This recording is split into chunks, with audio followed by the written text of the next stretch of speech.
Hello, everyone, and welcome to my picks and predictions for the 2020 Game Awards.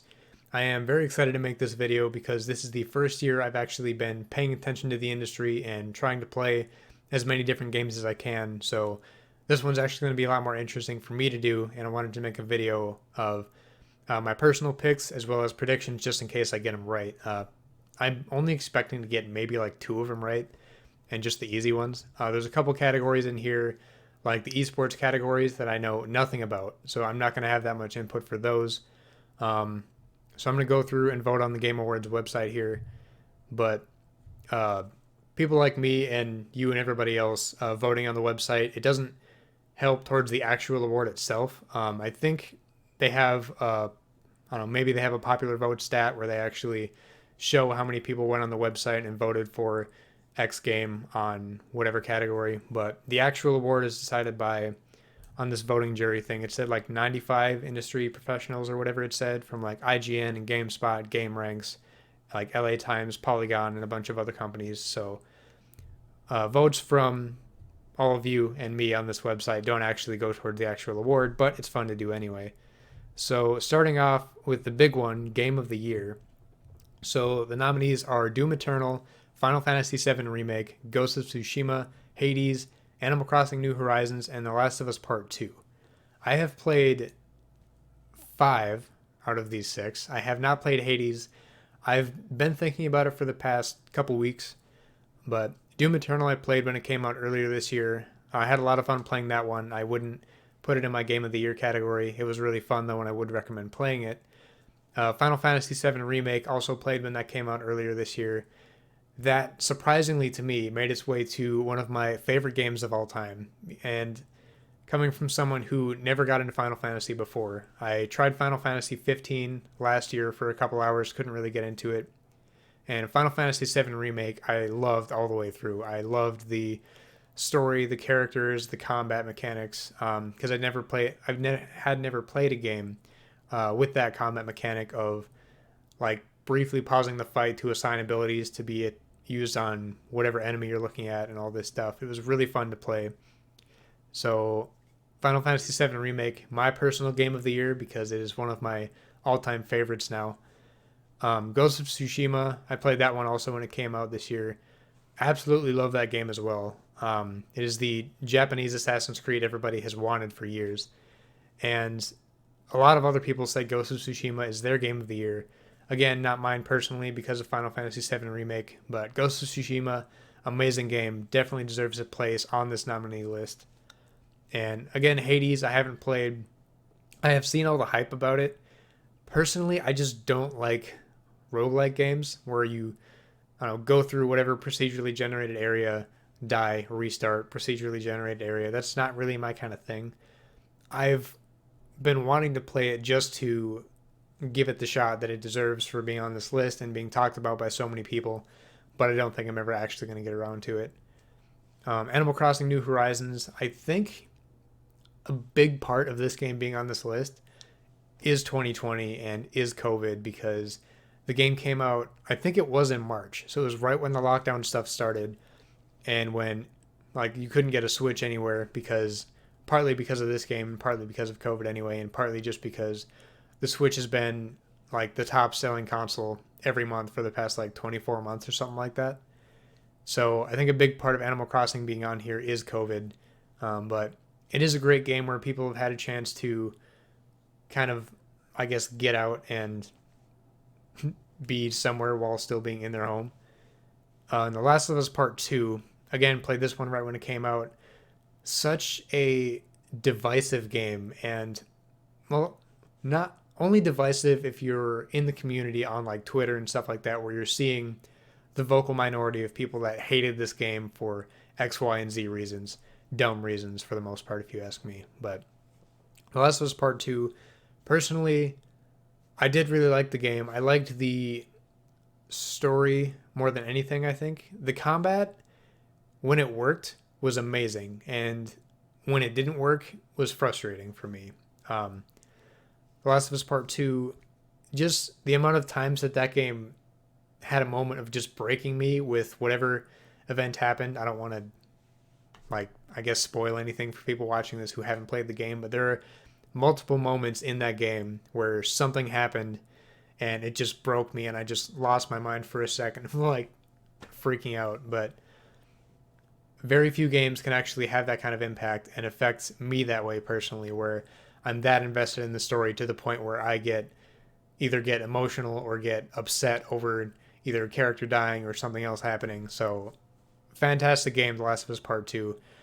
Personally, Final Fantasy VII Remake is still above The Last of Us 2 for me, but I did love The Last of Us Part 2. I think it definitely deserves to be up here.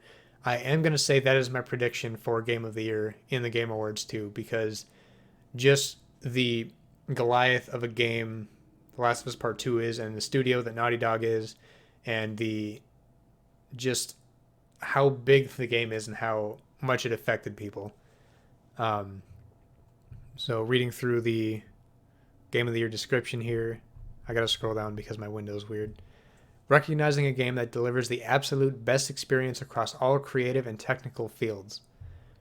So I meant to read that before I started talking about these games, but I forgot to. Best experience across all creative and technical fields. So personal pick, again, Final Fantasy VII Remake. My prediction, Doom Eternal, no. Final Fantasy VII Remake, maybe, have a slight chance. Ghost of Tsushima, I put it the same place as Final Fantasy VII Remake, maybe. Hades, I don't think so, being put next to The Last of Us 2 and Ghost of Tsushima. Animal Crossing New Horizons, it shouldn't win. It's got a chance for sure. I don't think it should by any means. The Last of Us Part 2, I think, is 100% going to win the Game Awards, Game of the Year. So, personal pick, Final Fantasy VII Remake. Prediction, The Last of Us Part 2 for Game of the Year 2020 Game Awards. And jumping into the next category, Best Game Direction. Awarded for outstanding creative vision and innovation in game direction and design. So, game direction and design. So, we got Final Fantasy VII Remake again, Ghost of Tsushima again, Hades again, Half-Life Alyx, and The Last of Us Part 2 again. So, outstanding creative vision and innovation in game direction and design. Vision, game direction, and design. So, as, I guess, a good game to play, plus the narrative, maybe? Again, I'm by no means a professional at any of this stuff. This is the first year I've actually gone through and wanted to do a legitimate, my picks and predictions. Let's see, Final Fantasy VII Remake, I think's got a shot. I mean, a very small one. Again, Last of Us 2 is going to, I'm predicting it's going to get a ton of awards at the Game Awards, because just the high tier of a game that it is. Final Fantasy VII Remake, again, fantastic game in all those fields, but I don't think it's going to win this category this year. Ghost of Tsushima, I guess for being as different as two games that are as different as they are, Final Fantasy VII Remake and Ghost of Tsushima, for the categories that they're all both in, I would put them at the same level as far as chances of winning it, for different reasons though, because they are very different games. Hades, again, I haven't played it. I'm not going to have a ton of input on that one. Half-Life Alyx, haven't played that one either. I don't have VR or anything, but I've heard fantastic things about that game as well, as far as what it has done for being a VR game and the story itself in general. And again, The Last of Us Part 2, very hard to beat that game in pretty much any category it's in. Outstanding creative vision and innovation in game direction and design.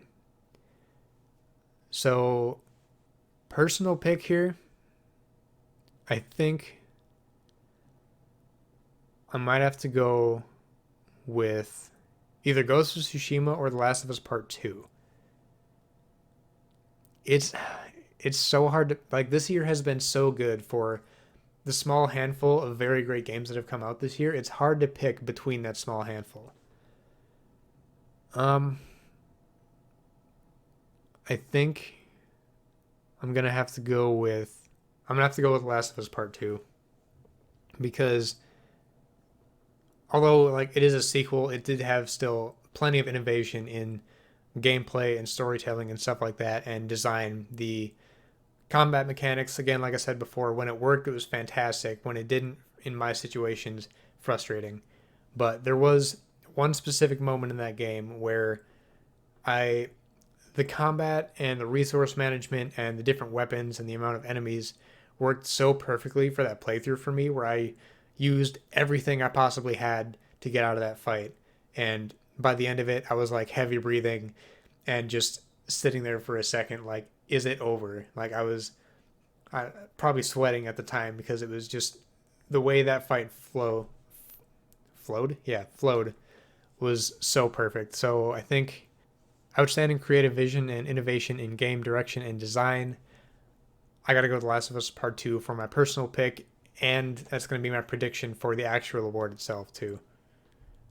So jumping on to the next one, Best Narrative for outstanding storytelling and narrative development in a game. We've got 13 Sentinels, Aegis Rim. I've never heard of it. I don't know anything about that game. Final Fantasy VII Remake again. Ghost of Tsushima again. Hades again. The Last of Us Part 2 again. So, storytelling and narrative development in a game. Sorry again for 13 Sentinels. No idea anything about that game. Final Fantasy VII Remake. I love the storytelling in that game. The narrative development I also thought was pretty good, although I never played the original Final Fantasy VII, so I was lost at a couple parts. And also the fact that it is a remake. But I guess since it's a remake and at least not just a remaster, it can also be in this conversation. Ghost of Tsushima narrative was really good in that game. I really enjoyed the story of Jin Sakai and his journey through saving Tsushima from the Mongols. Hades, again, never played it. The Last of Us Part 2 narrative, like, for as hard as it is to beat The Last of Us Part 2 in the other categories, especially for narrative, because what a fucking story The Last of Us Part 2 had. Like, as I said before, there were multiple times in that game where the game just broke me with things that happened in the game, and I wanted to go back and play it again just to experience it all through another lens, as far as knowing what's going to happen and listening to spoiler casts with like Neil Druckmann and Troy Baker and Ashley Johnson, and knowing their input as well. I want to go back through and play it and experience it through that new lens as well, because it is such a masterful narrative in that game. I don't care what all the haters are saying about this game. I love the game's narrative. The story, again, broke me, not to beat a dead horse like I've already been doing, but personal pick and prediction for the actual Game Awards Best Narrative, The Last of Us Part 2. I did not have to spend that much time thinking about this one because narrative, I think it's unmatched in that category.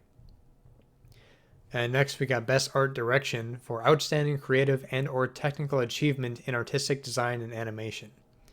So this one's interesting because just having Last of Us Part 2 on that tier of being a top contender for all these categories. For this one, I think there are other games that have more of a chance than The Last of Us Part 2. So we've got Final Fantasy VII Remake, Ghost of Tsushima, Hades, Ori and the Will of the Wisps, and The Last of Us Part 2. So again, Final Fantasy, Ghost, Hades, Last of Us Part 2, all over the place for these nominees or categories for awards. Creative and or technical achievement in artistic design and animation. Final Fantasy VII Remake, game looks incredible. Cinematic cutscenes blew me away on my like PS4 Slim that I was playing on, so I didn't even see them in 4K, but it was incredible. Ghost of Tsushima, such an incredible art style. The environment in Ghost of Tsushima is so incredible. Such a beautiful game. I love that one. Hades, I've seen some gameplay, so I know kind of the art direction. I don't know, again, I'm not an expert, but for the category of creative and or technical achievement in artistic design and animation, I guess the creative part, but technical achievement, from what I've seen of Hades, I don't think it should be up here. Creative maybe, but again, I haven't played it, so I'm not going to talk too much on Hades. Ori and the Will of the Wisps, also a beautiful game, fantastic art design, art style, I guess. And Technical achievement, similar to Hades. I don't know if it had that much technical like prowess in that area, I guess. But again, this is creative and or technical, so games can be up here for creative reasons as well. And again, The Last of Us Part 2, this one, if we're talking about creative achievement and artistic design and animation, it did very well in that category as well for the, I mean, again, a beautiful game, just like Ghost of Tsushima. The environments are gorgeous in The Last of Us Part 2, but more so the technical achievement, I think The Last of Us Part 2 should be there for, because specifically for the animation as well, because all the different fighting animations here, the animations for Ellie as she gets more tired, or also Abby as she gets more tired or is more rested, I guess, when you're just walking around versus sprinting around fighting somebody. But I think just personal pick here, I think just for how beautiful the game is and how incredible the art style is, my personal pick is probably going to be Ghost of Tsushima for the best art direction, because I absolutely loved the way that game looked. Again, I want to go back and play that one as well on my PS5, because I played it on my PS4 Slim, so I didn't have 4K or anything, and it still looked incredible. I didn't have HDR either, so I am really excited to see it in that too. So, personal pick is going to have to be best art direction, Ghost of Tsushima. And a prediction, part of me wants to say The Last of Us Part 2, just it's a safe bet to guess The Last of Us Part 2 for most of these categories. Oh, I just realized I haven't been clicking vote on any of these. So I'm going to do my personal votes here just so I don't know, have my say in, like, I guess the popular vote for it. Game of the Year, Final Fantasy VII Remake. You're welcome for joining the crew. Best Game Direction, we said The Last of Us Part 2. Best Narrative, The Last of Us Part 2. Yeah, that was my personal pick also. Art Direction, Ghost of Tsushima. And back to talking about these. After that, Best Score and Music for Outstanding Music inclusive of score, original song, and or licensed soundtrack. We've got Doom Eternal, Final Fantasy VII Remake, Hades, Ori and the Will of the Wisps, The Last of Us Part 2. Doom Eternal soundtrack is actually really good. It is really fun to hear that heavy metal stuff while you're going around shooting demons. Final Fantasy VII Remake, music was really good in that game. Nothing that, well, I'm not going to say nothing I would remember, because I would remember the songs if I heard them. Hades, again, haven't played it. Ori and the Will of the Wisps just had a very specific, I guess, sound for most of the soundtracks of the, I guess, the choir singing or something like that, or the one person that was singing or humming. The Last of Us Part 2, score and music, I don't remember. I think the music isn't as memorable in The Last of Us Part 2. It's just like, from what I remember, it's just like intense music at intense parts and calm music in calm parts. If I remember right, I don't think it was anything crazy. I think Doom Eternal is going to be up there for me on my personal pick, because I just love the hardcore metal soundtrack playing that game. Final Fantasy VII Remake was also great. Ori and the Will of the Wisps, I only remember like one piece of music from that game. I think personal pick is going to have to be Doom Eternal, because I really appreciated the, just like how well it fit, and I like metal anyway. So prediction though, score and music, Doom Eternal has a chance actually still. Again, haven't played Hades, so I don't know what kind of a chance that stands here. Ori and the Will of the Wisps, I mean, it sounds good. It has good songs in the game. You know what? I'm going to be bold with this prediction. I'm going to say Doom Eternal for my prediction for the actual award for Best Score in Music.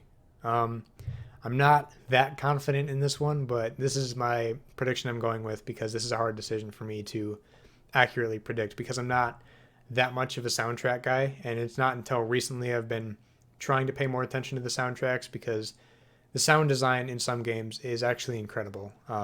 Talking about score and music, not just sound design, I suppose, but I haven't paid attention to that very much in the previous years of me gaming, but so it is hard for me to have valid input on this one as well. And best audio design, as I was just talking about, recognizing the best in-game audio and sound design. We've got Doom Eternal, Half-Life Alyx, Ghost of Tsushima, Resident Evil 3, and The Last of Us Part 2. Right off the bat, before I even start talking about it, my prediction is probably going to be The Last of Us Part 2, and probably my personal pick as well, because of the knowledge that I do have of all the work and the attention to detail that went into the sound design of that game. I'll talk about when I get there. But Doom Eternal, audio design, I voted for the soundtrack, but as far as audio design goes, nothing really stood out to me that much. Half-Life Alyx, again, I didn't play it. Heard good things though. Ghost of Tsushima, the audio design was good. Again, nothing really stands out to me when I think about it. Resident Evil 3, never played it, the original or the remake they did recently, so I can't really say much on that. The Last of Us Part 2, again, part of my reasoning for this could be that I've heard a lot more about what went into this audio design here, and I've heard or watched YouTube videos that are like 15 minutes long on this is what they did in this little part, and this is the detail they put in this little part. So I know more about The Last of Us Part 2 as far as audio design, so I'm a little bit biased probably towards that. But with them, when you're, like I was saying a little bit earlier, when you're just walking around the game and the way the characters are breathing or talking versus when you're fighting somebody and just their breath and their grunts and all this stuff, and then between that and casings from firing bullets at people through firearms hitting the ground, and between that and the specific listening mode that is in The Last of Us Part 2, between that, like the breathing differences depending on what you're doing in the game, the sound for all the different weapons, the sound of all the different, not zombies, infected in the game. I think, again, maybe just because I only have real knowledge of one game in this category, my personal pick and prediction have to be The Last of Us Part 2 for this one. And next up, we got Best Performance, awarded to an individual for voiceover acting, motion, and or performance capturing. So, right off the bat, we've got Ashley Johnson as Ellie and Laura Bailey as Abby, both in The Last of Us Part 2, the two main characters in the game. Both incredible work by both of those two. Daisuke Tsuji as Jin Sakai in Ghost of Tsushima, Logan Cunningham as Hades in Hades, and Najee Jeter as Miles Morales in Spider-Man Miles Morales. So I do like getting into this category a little bit more because I do like narrative games. I like deep stories like with The Last of Us Part 2, Ghost of Tsushima, like with Spider-Man Miles Morales. And I think Ashley Johnson and Laura Bailey as Ellie and Abby in The Last of Us Part 2 almost, I feel like, have an unfair advantage here because of how intense that game's narrative is, which makes their performance that much more demanding and that much more impressive. Jin Sakai in Ghost of Tsushima, also very intense at moments in the story of that game. Najee Jeter as Miles Morales, very intense moments in that game as well as just Najee Jeter as Miles Morales, just owning that character so much and for how unique that character was, I think puts that at a really good place in this category. I don't think it puts it in a winning place, but a very good one and one that very well deserves a nomination. For my personal pick and my prediction, it's got to be for both, either between Ashley Johnson or Laura Bailey for Ellie or Abby, because such impressive performances on their parts, so impactful, the dedication they brought to their roles and the skill they brought to acting those parts out and performing that well. Between the two, though, is kind of hard to pick. Again, I want to play through the game again, and I think taking this best performance nomination into consideration would make me have better input on this, but right now I just have to go off of memory when I wasn't thinking about who is performing better. Um, it's it's so hard to pick between those two because they were both insanely good in the game. I think I might be split on my personal pick and my prediction because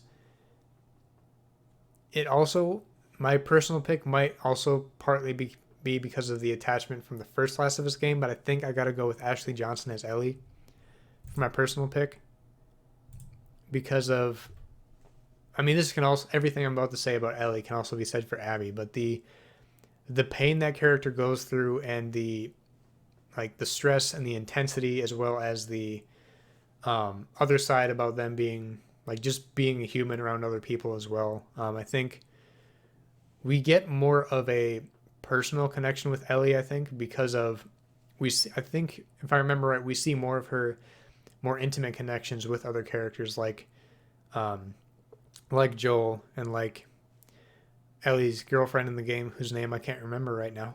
Um, I don't remember her name right now. I'm not going to think of it. I think just for that aspect gives Ellie an edge for my personal pick. But for my prediction for who's actually going to win, I think Laura Bailey is actually going to get it for Abby. I think it'll be close, but I think it'll be Abby. I wouldn't be surprised if it's Ellie, but my prediction is going to be Abby, Laura Bailey. And going on to games for impact for a thought-provoking game with a pro-social meaning or message. This is an interesting category that I didn't know existed before today because, again, I haven't really been into the industry and the Game Awards until this year. We've got If Found. I'd never heard of that game, so I don't know about that one. Kentucky Route Zero TV Edition. I did play that one. I actually didn't like that game much at all. I didn't finish it either, so I shouldn't say that much, but I'll get into that in a second. Spiritfarer. Never played it, don't know much about it. I just heard the game is very long. Tell Me Why. Haven't played it, but I've heard very good things about it. And Through the Darkest of Times, which I've only heard about from, I think it was Troy Baker who brought it up on the Play, Watch, Listen podcast, which is the one with Alana Pierce, Troy Baker, Mike Bithell, and the fourth guy whose name I can never remember. I'm sorry. But so going through them, If Found, don't know anything about it. Kentucky Route Zero, I got it on my Switch. It's hard to describe the game, but the pacing of the game was just so odd at a lot of points where there were certain times in the game where I was like, okay, let's get on with it. This is taking a very long time, and I was getting bored, and it failed to hold my attention. And it would go up and downhill as far as like me being interested and then just completely falling off and then getting a little bit more interested, completely falling off again. So Kentucky Route Zero, I could not get into that game for the life of me. Spiritfarer, again, don't know much about it. Tell Me Why, don't know that much about it. Through the Darkest of Times, I got interested in that one purely off of just hearing, again, I think it was Troy Baker talk about it. I don't remember, if I remember right, I don't want to say this is something completely different from what it actually is. If I get closer to the thumbnail here. Yeah, I don't want to like completely be misremembering this game, but I don't remember that much about it. I just remember it held my interest as far as hearing Troy Baker talk about it. Overall, I can't say that much for this category at all because the only game out of these that I've played I didn't like and didn't finish. Thought-provoking game with a pro-social meaning or message. I couldn't even get a personal pick or predict. Even though Kentucky Route Zero is the only one I've played, I still wouldn't vote for it because I don't think it. I mean, I don't know. Maybe I just didn't get far enough in it again. But as a random prediction, just to predict something, I'm gonna say Tell Me Why, just because it's a bigger game. So my personal prediction is going to be Tell Me Why for this category. I'm not going to vote on the website because I don't have a personal pick. Best ongoing game. Awarded to a game for outstanding development of ongoing content that evolves the player experience over time. I like this category because some games do it very well and some games do it very poorly. So the nominations for this one, we've got Apex Legends, Destiny 2, Call of Duty Warzone, Fortnite, and No Man's Sky. This is a pretty interesting list, and for the most part, I like all the games on this list. Apex Legends, pretty much always been a pretty good game. I got really into it when it first came out. I haven't touched it in a while because it got to a point where maybe I just suck, but I was getting put in lobbies where I was getting destroyed every time for a hot minute, so I stopped playing that game. I've been wanting to get back into it, but I haven't yet. Destiny 2, it's been an interesting road being an ongoing game for Destiny 2 because they were with Activision, I believe.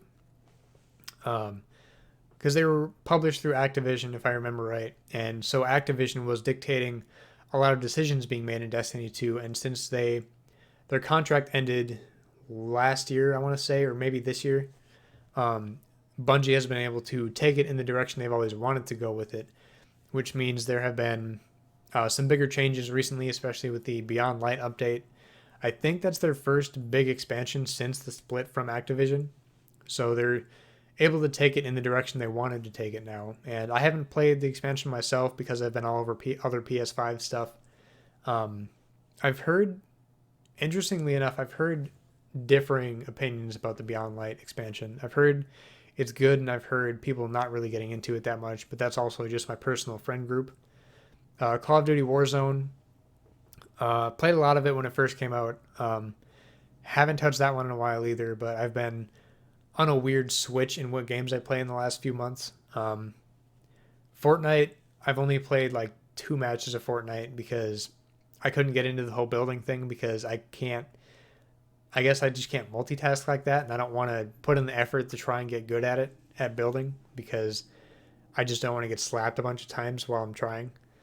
No Man's Sky, incredible comeback story since that game first came out, where it had all this promise coming out, and then it came out, and everybody's like, this is not the game you said it was going to be. So the game got trashed, and then huge update after huge update after huge update for No Man's Sky, all being free also. And coming up, they're going to, or unless it's already out, I'm not sure, but they have a huge next-gen update as well. So No Man's Sky has been an incredible journey from start to today. But as far as this category for best ongoing, reading it again, awarded to a game for outstanding development of ongoing content that evolves the player experience over time. So evolving the player experience, probably No Man's Sky, but maybe Fortnite. Again, I haven't really been into it, so I can't speak to all the changes they've made. Apex Legends has done a fantastic job switching up the maps, switching up the weapons, adding new legends.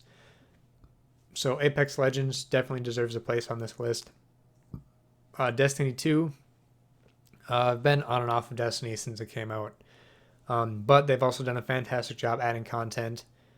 Call of Duty Warzone, I don't think they've really been, I don't think they've been innovating as much as the other ones on this list to be up there, but it is still a very good ongoing game or platform, I guess.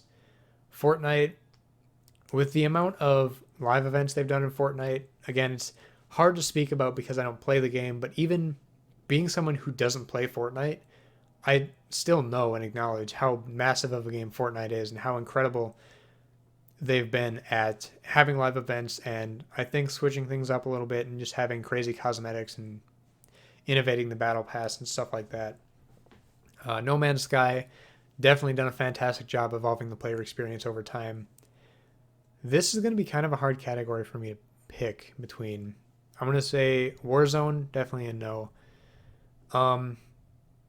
Let's try and just do 2 at a time. So between Apex Legends and Destiny 2, Apex has been very good with that. Destiny 2, personally, I'd pick Apex over Destiny 2 for this category. So Destiny 2 out, Warzone out. Fortnite, I gotta have it up there just for respect for what it is, even though I don't play it. No Man's Sky, God, it definitely deserves a place up here, but I don't know. Ongoing content that evolves the player experience over time. It 100% fits that, but a lot of me wants to go with Apex as a whole. Um, hmm. Yeah, I think it's so hard to like. I want to say Apex, but I gotta recognize Fortnite for what it is, and also acknowledge No Man's Sky for what an incredible job the developers have done with that. I have to. You know what? Personal pick, I'm gonna go with No Man's Sky because they have turned that game around so much since it came out. It's been very impressive, and I think they do deserve one my personal pick for this. But my prediction, I think they would have a good chance for the actual award itself too. Fortnite gonna be hard to beat. Um, this one's gonna be interesting. Hard to speak on Fortnite again because I don't know what they've done this year. I think Apex Legends or Destiny 2, I think, for my actual prediction. I think I think Destiny 2 for my actual prediction for who's going to actually get this award. Part of me thinks it's going to be wrong, but my prediction, I'm going to stick with Destiny 2 for that, and we'll see how that goes. Best Indie for outstanding creative and technical achievement in a game made outside the traditional publisher system. So I this is another category I really like. So we got Carrion, Fall Guys Ultimate Knockout, Hades, Spelunky 2, and Spiritfarer. So Carrion I've played through Xbox Game Pass. I thought it was fun. I played it for like 2 or 3 hours, I think, and never got back to it. Fall Guys Ultimate Knockout, I have a ton of hours into that game. I've had so much fun in that. Hades, again, haven't played it, but for an indie game, it has done unbelievably well. Spelunky 2, never played it, never played the other Spelunky games at all. Spiritfarer, again, never played that one. So, as far as personal pick and prediction, I'm going to throw Spelunky and Spiritfarer out of there and probably Carrion because Fall Guys and Hades, I think personal pick and prediction, those two are going to be the real big ones in this category because Fall Guys came in and just immediately overtook social media and became very quickly became the most downloaded PS Plus game of all time. It had like 2 million or something like that. And it sold a ton of copies on Steam too. Fall Guys just came into the game and killed it right off the bat. And I think a lot of people have fallen off of it, but there's still a huge base around that game, which is good. Hades, again, haven't played it, but to respect it for what it is and recognize the love for this game that I've seen on social media, definitely has it between those two. My personal pick is going to be Fall Guys because I haven't played Hades and it's not really my type of game anyway, so that's fine. And a prediction, I think, God, Hades might do it. But to read the description again, outstanding creative and technical achievement in a game made outside the traditional publisher system. Just for the creative achievement, I got to go with. I'm going to do another bold one and say Fall Guys Ultimate Knockout for my personal pick and prediction for Best Indie because I think it does deserve it. And Best Mobile Game for the best game playable on a mobile device. So Among Us, Call of Duty Mobile, Genshin Impact, Legends of Runeterra, and Pokemon Cafe Mix. So Among Us, never played it, but I've seen the Goliath that it is on social media and YouTube and all that and Twitch.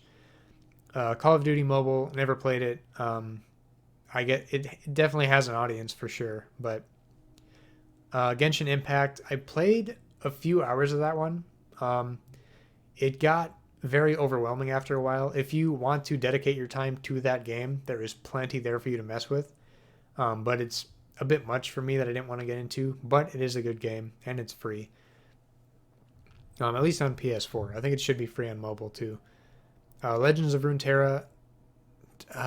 No idea what that is. Pokemon Cafe Mix. I heard the name once or twice. I don't know anything about it outside of that. So going for personal pick, we're gonna throw out Pokemon and Runeterra right off the bat, and Call of Duty Mobile. So personal pick, it's got to be between Among Us and Genshin Impact because, well, let's read it just says best game playable on a mobile device. So a very broad description for this. Among Us has just taken over so much, and Genshin Impact is a great game, but I'm trying to give Genshin Impact the attention it deserves, at least for the game that it is, outside of Among Us being the Goliath of a movement that is as it's been. This is hard.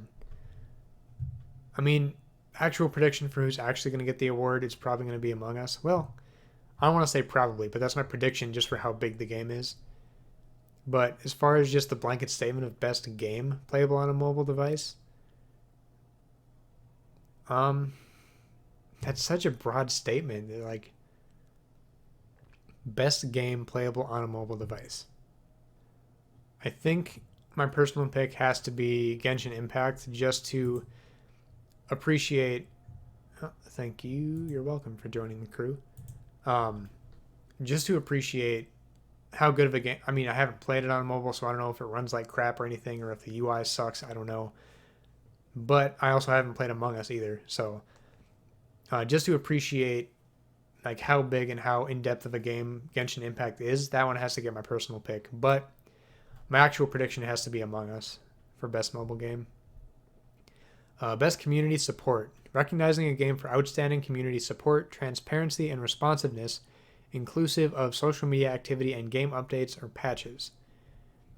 This one, Apex Legends, Destiny 2, Fall Guys Ultimate Knockout, Fortnite, No Man's Sky, or Valorant. As far as like community support and transparency and responsiveness, I haven't seen much of Valorant on social media anywhere, so I'm going to toss Valorant out for now. No Man's Sky, incredible for just being there for the community. Fortnite, sure. Fall Guys Ultimate Knockout, nobody can not acknowledge how big Fall Guys is on Twitter, because their Twitter account got an insane amount of followers so quickly, and they're very active on Twitter. Destiny 2 and Apex Legends, similar to the ongoing game arguments, they are both here for similar reasons, and I'm going to argue them for this category for similar reasons. But community support, transparency, and responsiveness. So Fall Guys is definitely a contender for me. Valorant, again, no. No Man's Sky. This category is weird for me because I don't have a ton of input on community support as a whole.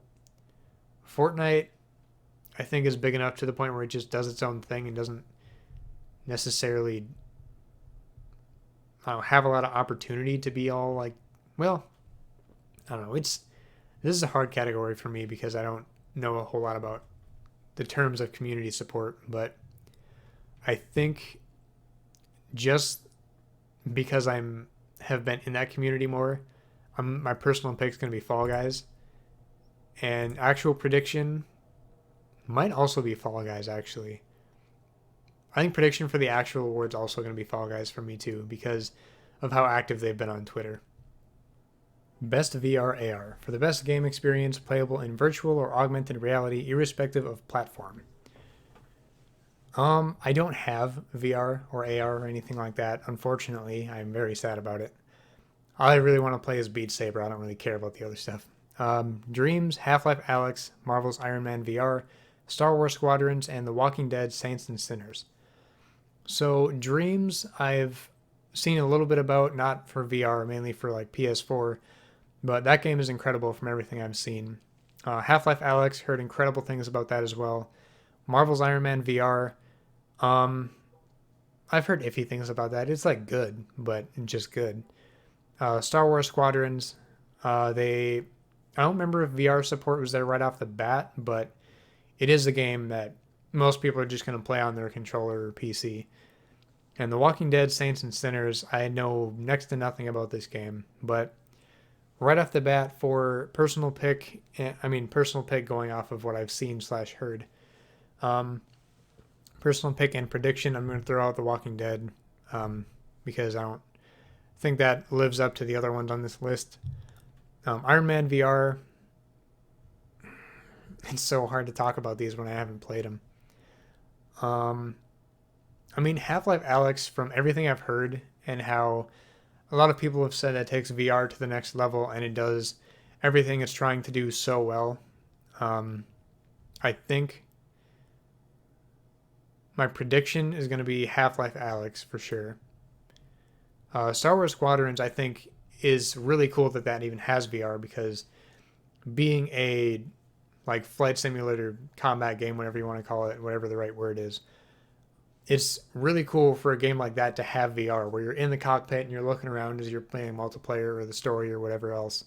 So it's really cool that that exists, but I think, let's read the category description again. Best game experience playable in VR AR. Best game experience. I think as an experience, Star Wars Squadrons or Marvel's Iron Man VR would be like top tier, but I've heard so much good about Half-Life Alyx to the point where I think, I mean, just because I like the Star Wars Squadrons VR idea, that's going to be my personal pick. But my prediction is going to be Half-Life Alyx because of all the incredible things I've heard about that game. And innovation and accessibility, recognizing software and or hardware that is pushing the medium forward by adding features, technology, and content to help games be played and enjoyed by an even wider audience. So I really like this as a category, and I like that it potentially pushes other games to do similar things in the future, which is awesome. We've got Assassin's Creed Valhalla, Grounded, Hyperdot, The Last of Us Part 2, and Watch Dogs Legion. So right off the bat, just to get this out of the way, my personal pick and prediction is both going to be The Last of Us Part 2. But just to run through these other ones quick, Assassin's Creed Valhalla, I've looked a little bit at the accessibility in this game as I've been playing it, because I'm like 40 hours into that game. But one thing I like that they did is they have different difficulty settings for combat, exploration, and stealth. So you can make it so for exploration, you can have either more indicators as to where you're supposed to go or less, and just have you go off of what you've been told by NPCs and like where it's supposed to be, which is a cool immersive feature. Combat difficulty, just normal, like how hard do enemies hit, how easy do they die kind of thing. And stealth difficulty, so how quickly do enemies detect you in stealth, I guess, and probably how easy it is to get away from them and get back to being unseen, kind of. So the accessibility is pretty good in Valhalla. Not anything that crazy, though. Grounded, all I know about that game's accessibility is it has a arachnophobia mode where you can take out all the spiders, because there's massive spiders in that game. But I think they do have more accessibility options than that, but again, nothing that has made that many headlines, I guess. For Hyperdot, I don't actually know the accessibility options for that game, because it's on Game Pass and I tried it out that way. I don't remember seeing a bunch of accessibility options or anything. I remember it being kind of difficult, actually. Yeah, that's weird. I don't know what the accessibility options are for that. And I'm going to skip Last of Us Part 2 because that's a long one. Watch Dogs Legion, I have no idea what the accessibility options are for that game. I haven't played it. I haven't heard much about accessibility for it either, but it's probably fine. And The Last of Us Part 2, if you didn't see all the articles and stuff talking about the accessibility in this game, it is insane. There are, what they said, like 40 or 60 something different options for accessibility, between colorblind modes or like resource management for the game, where you either, I think one of them's like, I guess you could call some of them are like cheats or whatever, but like one of them's like not running out of ammo, and the other one's like every time you aim, it automatically aims at their head and stuff like this. But it's just, I guess, modifiers for the game for, I guess, people that probably want the narrative but aren't that good at shooters, probably.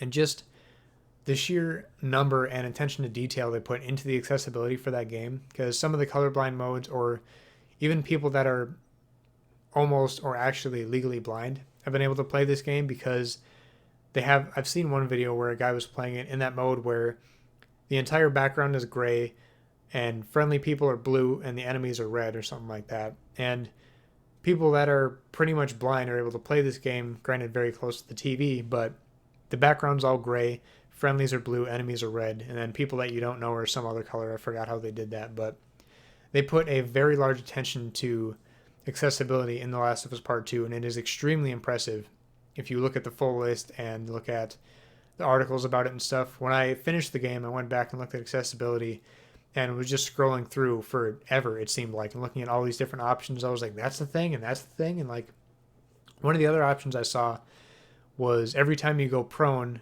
it's like you're invisible. So if you're like, I don't know, I don't even know how to think of a, I guess, example for that, but going prone makes you invisible. Like, enemies are red, friendlies are blue, like automatically aims at their head every time you aim down sights. Like, there's so much accessibility in The Last of Us Part 2. So my personal pick and prediction are both going to be The Last of Us Part 2 for innovation in accessibility.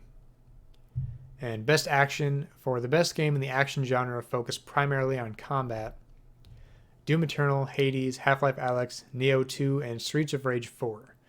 So again, Doom Eternal I've played, Hades haven't played, Half-Life Alyx haven't played. Neo 2 I've been wanting to play, but I want to play Demon Souls first to see if I'm into Soulsborne type games. Streets of Rage 4 I played for like an hour, but I really didn't like that game at all. I don't know what exactly it was. It just didn't feel good to play to me, I guess. Doom Eternal, really good action in that game. I would say, this is me talking about based on what I've seen from these other games, I would say Doom Eternal beats Hades for just action. Half-Life Alyx I haven't seen, but personal pick, just overall going to be Doom Eternal, just because it is a crazy action game with like crazy FPS, and it's really fast paced, and there's a bunch of different weapons to use, and it's this crazy thing. So personal pick, Doom Eternal. Prediction, I'm going to say Doom Eternal for prediction as well, because it is a fantastic action game. Best action adventure. For the best action adventure game combining combat with traversal and puzzle solving. Oh, I didn't know puzzle solving was also going to be a thing in here. Assassin's Creed Valhalla, Ghost of Tsushima, Spider-Man Miles Morales, Ori and the Will of the Wisps, Jedi Fallen Order, Last of Us Part 2.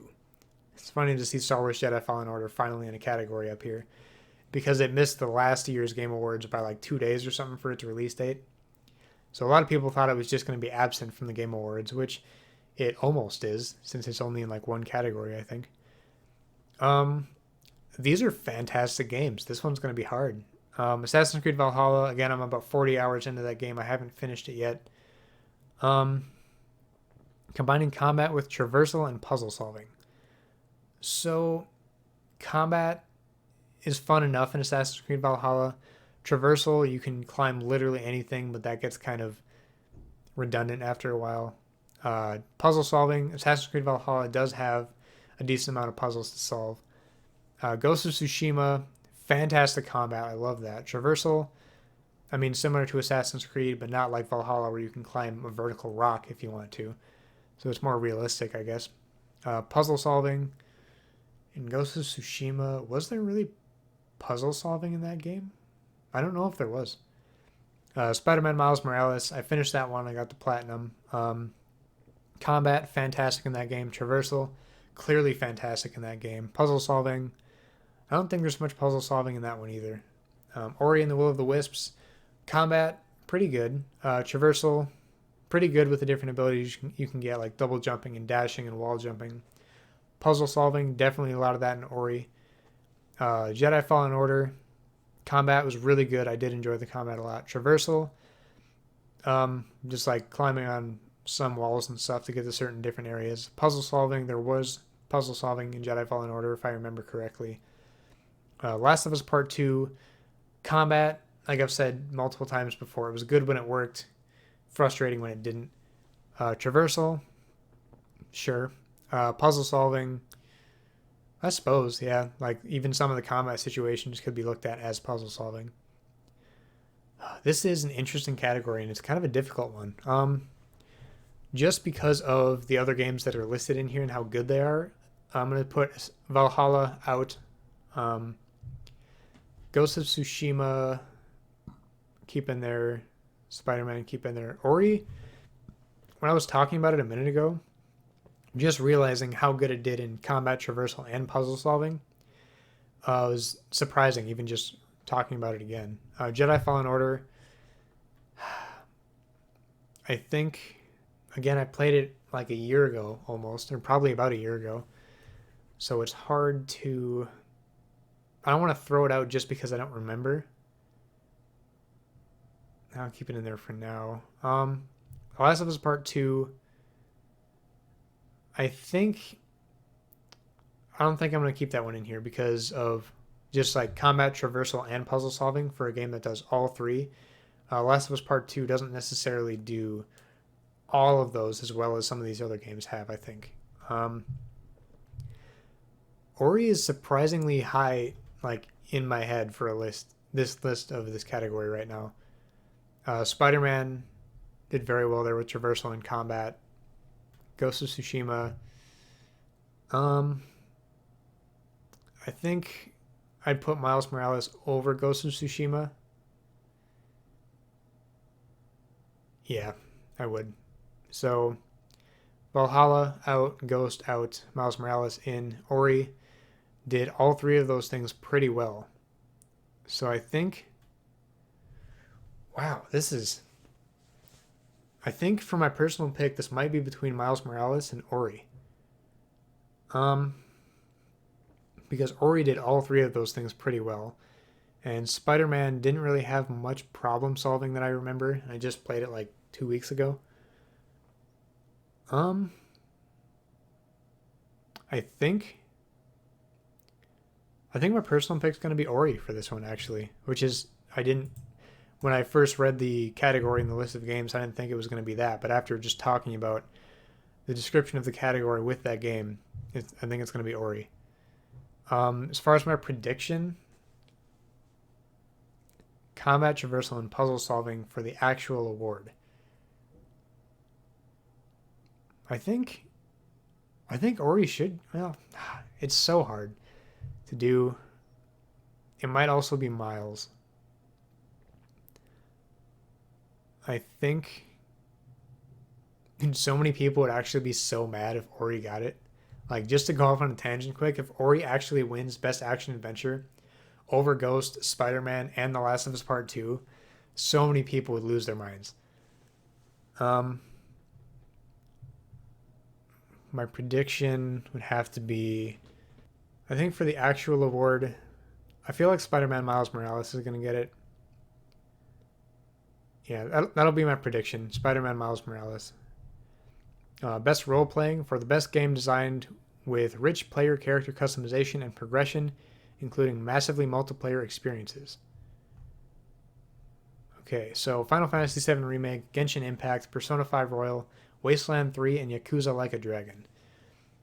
This is a good list. Final Fantasy VII Remake, again, one of my favorite games of all time. I'm just going to click that right now for my personal pick because nothing's going to beat that for me.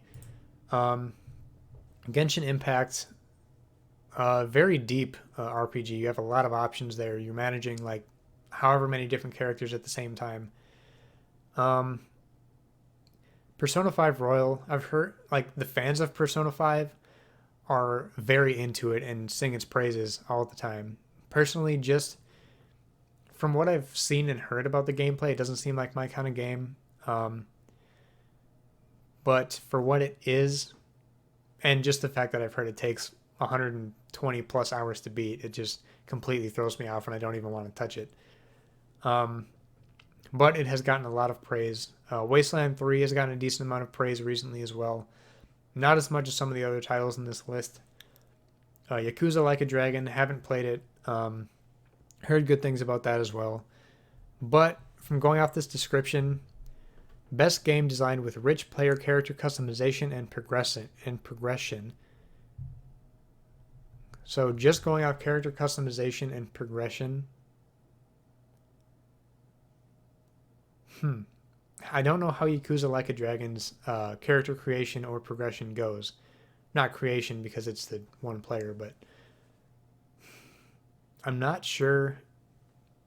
I can't judge a lot of these games because I haven't played them, but Personal pick, again, is Final Fantasy VII Remake because just for throwing out the fact that it's one of my favorite games of all time, player character customization and progression. So, progression and character customization in Final Fantasy VII Remake, you got a decent customization with different weapons and charms and stuff like that you could use. Progression, leveling up and getting different unlocked skills and stuff like that was done pretty well. After a while, using the different, what are they called? It's not mana. They're called like the skills that you can use. You get a wide variety of that too, and slotting them to different characters was done really well. Genshin Impact, again, very deep customization there.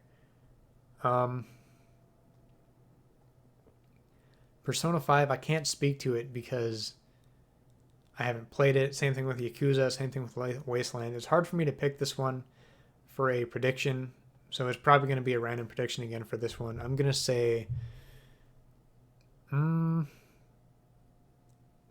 it's so hard to even... Let's throw it out there and say Genshin Impact because it's one of the other ones I've actually played and is a extremely deep customization in that game. Best fighting for the best game designed primarily around head-to-head combat. I'm not a fighting game guy. I don't know Grand Blue Fantasy versus Mortal Kombat 11. I know obviously Street Fighter 5. I know One Punch Man, a hero nobody knows. No idea. Under Night in Birth EXE. I've heard that one's good. I know nothing about it. So, I've enjoyed what I've played of Mortal Kombat. I'm going to throw that as my personal pick just because I've enjoyed that over the years.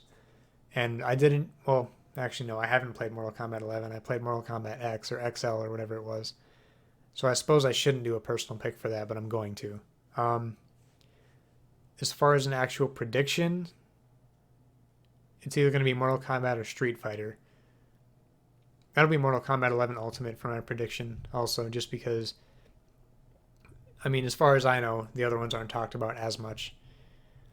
Best family for the best game appropriate for family play, irrespective of genre or platform. So the best game for family play: Animal Crossing New Horizons, Crash Bandicoot 4, Fall Guys Ultimate Knockout, Mario Kart Live Home Circuit, Minecraft Dungeons, and Paper Mario the Origami King. I've played Animal Crossing. I haven't played Crash Bandicoot because I don't want to rage at a platformer that much. Fall Guys I played a lot. Mario Kart Live Home Circuit haven't played. Minecraft Dungeons I played a little bit. Paper Mario the Origami King I wanted to play, but I didn't want to pay $60 and not like it, so I didn't buy it. Best game appropriate for family play. I don't want to say Crash. Mario Kart Live Home Circuit maybe. I don't really want to say Minecraft Dungeons either. I haven't played Paper Mario the Origami King, but that is going to be one of the options for me. Paper Mario, Mario Kart, Fall Guys, and Animal Crossing are the ones I'm going to be picking from here. Another blanket statement of just best game appropriate for family play. I think my personal pick is going to be Fall Guys. Because, one, that's the game out of these I've played the most, but I think as a family game and how just fun that game is to play and how the variety of levels and stuff like that you can play with, it's getting my personal vote for that. Prediction. I want to say either Mario Kart Live Home Circuit or Animal Crossing New Horizons for what's going to actually get the award. I think my prediction is going to be Animal Crossing New Horizons for that one, for best family. And best sim strategy, best game focused on real-time or turn-based simulation or strategy gameplay, irrespective of platform. So you've got Crusader Kings 3, Desperados 3, Gears Tactics, Microsoft Flight Simulator, and XCOM Chimera Squad. Let me read this description again. Real-time or turn-based simulation or strategy gameplay. Okay, I was questioning why Microsoft Flight Simulator was in here, but real-time simulation, I guess. Um, Best sim or strategy. I haven't played Crusader Kings or Desperados or Gears Tactics or XCOM or Flight Simulator. I haven't played any of these, but I've heard good things about Crusader Kings. Haven't heard much about Desperados. Gears Tactics I heard is good for what it is. Microsoft Flight Simulator, just like graphically, is unbelievable. And XCOM Chimera Squad haven't heard that much about since it came out. Um, I, for a personal pick, just going off of what little knowledge I have, I'm gonna say Flight Simulator because of the just the scale of the game and like the graphics quality. For the actual award, not XCOM, probably not Desperados, maybe Gears Tactics or Crusader Kings or Microsoft Flight Simulator. This one's tough because I don't know a whole lot about this genre as a whole. You know what? Also, just for the scale of the game and how impressive it is, I'm going to throw my prediction also as Microsoft Flight Simulator.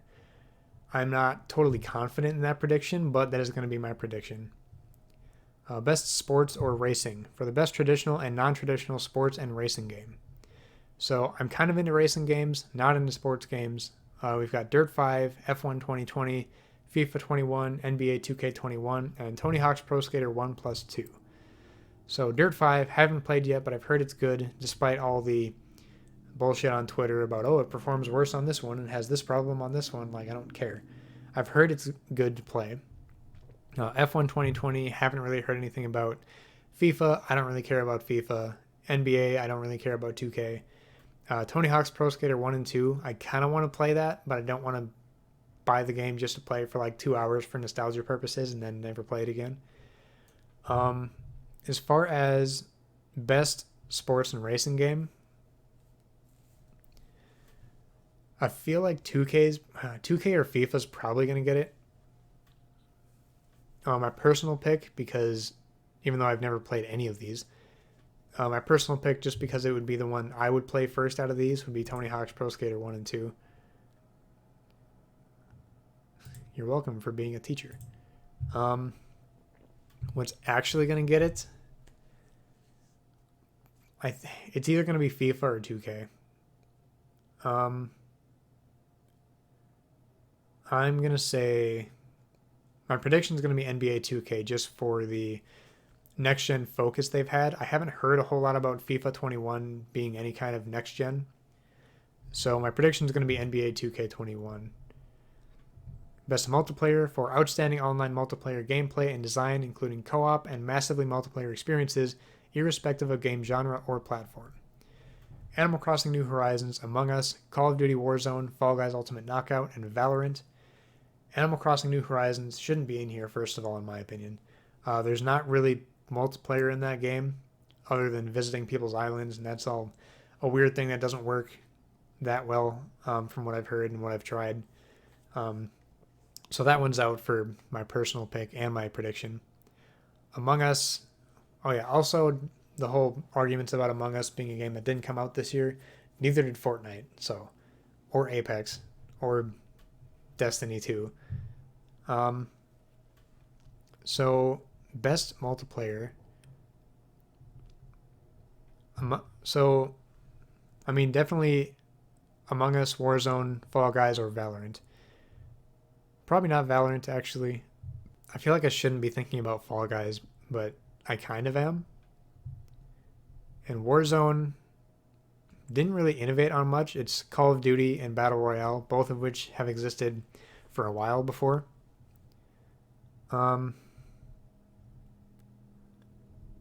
This, especially for not having played Among Us either. Personal pick, I'm going to go with Fall Guys. Fuck it. Just because I enjoyed playing that game so much. Although I rage at that one too. As far as prediction goes, Among Us has a shot just for how big the game's been. I feel like for the actual award, Best Multiplayer is going to either be Among Us or Warzone, maybe. My prediction is going to be Among Us. Yeah, Among Us is my prediction for that one. Content Creator of the Year for a streamer or content creator who has made an important and positive impact on the community in 2020. So I only know a couple of these. I know Alana Pierce because she's been on IGN and Rooster Teeth, and she's on the Kind of Funny Xcast, and she's on Play Watch Listen, which is a podcast I listen to. So I know who Alana Pierce is. J.N. Lopez, no idea who she is. Nick Merckx, the Call of Duty guy, I think, who also plays Fortnite, maybe. Tim the Tap Man, like just a few months ago, started seeing some of his videos, and I love his content just for how funny it is. And Valkyrae, I've only seen her a couple times, only because of the recent Among Us like explosion of content. Other than that, I really have no idea who she is or what her other content is. So for me, it'd be between Alana Pierce and Tim the Tap Man. But as far as someone who's made an important and positive impact on the community in 2020, I don't know what Tim the Tap Man has done as like a positive impact other than just being a source of entertainment and like comedy, because I've enjoyed watching his stuff. Alana Pierce, if I remember right, has done a lot of fundraiser stuff this year, and she's been creating a ton of content and been putting in a ton of work. So based off of what I know, my personal pick is going to be Alana Pierce. Actually, I think Valkyrae's done a lot of fundraiser stuff too with Among Us recently, but I'm not sure. So personal picks, Alana Pierce. Prediction, tough to say because I don't know enough about the other three. I mean, prediction, let's just go Alana Pierce too, because I don't know a bunch of what the other people have done. Maybe Valkyrae. I think Alana Pierce will get it. Best debut game. For the best debut game created by a new independent studio, we've got Carrion, Mortal Shell, Raji and Ancient Epic, Roki, and Phasmophobia. So Carrion, again, I played for a couple hours and enjoyed it for the most part. Mortal Shell, never played it. Raji and Ancient Epic, I've heard a decent amount about that game, and it's been in my backlog. I do want to try it out because I heard it's pretty good. Roki, don't know anything about it. Phasmophobia, I've seen a handful of clips on that one online, and it's similar to Among Us where it kind of just blew up. I don't know that much about it.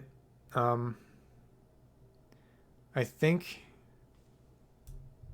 So it's debut game created by a new independent studio. I think... I just want to know more about Raji because I think it deserves a shot. But Carrion, no. Mortal Shell, I feel like that deserves a shot too, but I don't know enough about it. Personal pick, I wish I knew more about Raji so I can give that a shot, but I don't, so I'm going to go with Phasmophobia. Prediction, probably also either Raji or Phasmophobia. It's going to be one of those, I feel like, but it's hard for me to... I just, for the third time, wish I knew more about Raji. I think... Let's go with... We'll say Phasmophobia for the prediction too. It might also be Raji, so I'm not totally confident in that option, or in that selection. But it's fine. And best esports athlete. So again, I don't really follow esports at all, so I don't really have much input for this one. The esports athlete judged to be the most outstanding for performance and conduct in 2020, irrespective of game. Ian Crimsix Porter, Heo Showmaker Sue, Kim Canyon, Jian Bu, Anthony Shotzi, Cuevas Castro, and Matthew Zaiwu Herbout. All of those names, couldn't do it. Well, for what it's worth, congrats to them for making this nominee list. I'm not even going to talk about it because I have no place here and no knowledge to share about it. Best esports coach, again, esports stuff, I don't follow it. The esports coach judged to be the most outstanding for performance and conduct in 2020. Danny Zonig Sorensen, Daehee Krusty Park, Fabian Grabs Lohman, Lee Zepha J. Min, and Raymond Rambo Lucier. Best esports event, again, esports stuff. Recognizing an event across single or multiple days that delivered a best-of-class experience for participants and the broadcast audience. Blast Premier Spring 2020 European Finals for CSGO.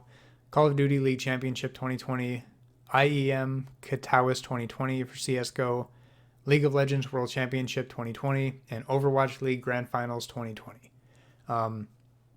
Again, no idea. I haven't watched like any gameplay really of CSGO ever. I've seen like some clips, but nothing really that competitive. Call of Duty Championship, I think I've watched a couple clips from that, or a couple more because I'm more interested in Call of Duty. League of Legends, I've tried it a couple times, couldn't get into it, and Overwatch, tried it when it first came out, couldn't get into it. I've been kind of wanting to go back to it and try it out recently, but I haven't made the time to. If I were to vote, it would be for the Call of Duty League Championship, but that's based off of the game I'm most interested in, so I'm not even going to put a vote in for this. Best esports game, for the game that has delivered the best overall esports experience to players, inclusive of tournaments, community support, and content updates, irrespective of genre or platform. Call of Duty Modern Warfare, Counter-Strike Global Offensive, Fortnite, League of Legends, and Valorant. I'm not going to talk too much about this one because, again, esports, but Modern Warfare, obviously being Call of Duty, has a place in the esports category. Counter-Strike Global Offensive, again, I haven't followed the Game Awards that much before this year, but I'm assuming Counter-Strike has been in this category every single year since release, probably or short after, because that game will never go away. I don't even know how old it is, but it is not a new game by any means, but it remains to be very popular. Fortnite, of course, League of Legends, another one similar to Counter-Strike where League of Legends is just always at that top tier of competitive play. Valorant, recent one, I'm glad it's actually being successful, because there's been so many new games that have come out that have tried to get into either looter shooter or competitive FPS and stuff like that and failed. So it's good to see a newer one keep its momentum there with Valorant. Again, I'm not going to vote for this one because I don't have any esports say or knowledge. Best esports host, there are a lot of esports categories here. The best host or commentator of esports events, both in venue and or broadcast in 2020, irrespective of game or language. Alex Golden Boy Mendez, Alex Machine Richardson, Yves J. Sioux Deporter, James Dash Patterson, and Jorian Sheaver Vander Hayden. Somehow James Dash Patterson looks vaguely familiar. I don't know from where. Probably from the small clips I've seen of esports events. And best esports team, recognizing a specific esports team, not the full organization, judged the most outstanding for performance and conduct in 2020. We got Damwon Gaming, Dallas Empire, G2 Esports, San Francisco Shock, or Team Secret. If Minnesota Rocker was on here for Call of Duty, I might do that because I'm from Minnesota, but that would just be pure bias off of where I've grown up. Again, don't have input on this. League of Legends team, Call of Duty, League of Legends, Overwatch, Dota 2. Congrats to them for making that list. And that is the end of the nominees here and end of the categories for the Game Awards 2020. So it's been pretty fun to go through this list, aside from getting to the esports stuff and just skipping through because I don't know. But it has been really cool to talk through all of these games and all of these categories and be in the situation where it's hard to choose because there's so many good games that came out. So it's 2020, COVID aside, somehow has still been a fantastic year for games, but partly because games take years to develop. So games that were later in development usually didn't have to worry too much about being delayed or having other kind of problems. But next year's going to be interesting because those are going to be more games that have been impacted by COVID. But yeah, that's my picks and predictions for the 2020 Game Awards. I'm going to do probably a follow-up video after the Game Awards are done and see how my predictions stacked up and which ones actually won. Let me know in the comments below what your personal picks and predictions were for the Game Awards 2020 so we can all compare. Make sure to follow this channel on YouTube at TheOnlyResh and follow me on Twitter and Instagram also at TheOnlyResh. That's my username basically everywhere. Thank you so much again for watching. Have an awesome day.